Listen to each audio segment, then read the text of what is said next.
সুপরিচিত সন্তান আলহাজ মোহাম্মদ মহিউদ্দিন ভাইকে তার মূল্যবান বক্তব্য রাখার জন্য অনুরোধ জানাচ্ছি।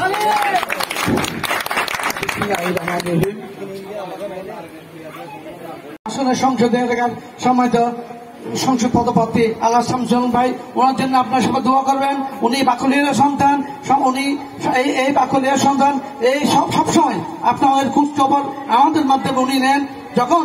যখন এই প্রোগ্রামের এই দুদিন আগে যে প্রোগ্রামের কথা উনি আমাকে বলেছেন, আপনাদের আমি মুকুলদার সাথে কথা বলে এই খুব প্রোগ্রামের আয়োজন করেছি, যে সিটিজেন প্রোগ্রাম ওয়ার্ডের যে প্রোগ্রামটা করা হয়েছে, মত বিনিয়োগ করা হয়েছে, এটা করা হয়েছে অন্তত এই 3টা মণ্ডপের জন্য কোনো সমস্যা না হয়।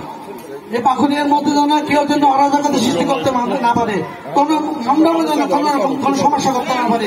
এই ধরনের কোন মানুষ আপনারা দেখেন কোন মণ্ডপে যদি কোন সমস্যা সৃষ্টি করেন আমাদেরকে জানাবেন, আমরা সঙ্গে সঙ্গে তা প্রতিরোধ করবো। আমরা আপনাদেরকে এসেছি, আমরা দোয়া চাইতে এসেছি, আপনাদেরকে সহযোগিতা করতে এসেছি। আপনাদের যে কোনো বিপদ আপদে আমাদের ছেলেরা, আমাদের যুবদল, ছাত্রদল, আমাদের স্বেচ্ছাসেবক দলের নেতা কর্মীরা আপনাদেরকে ব্যাজার খোঁজে আপনাদের এখানে সার্বক্ষণিকভাবে পাহারা দেবে। যে কোনো বিপদ আপদে আপনাদেরকে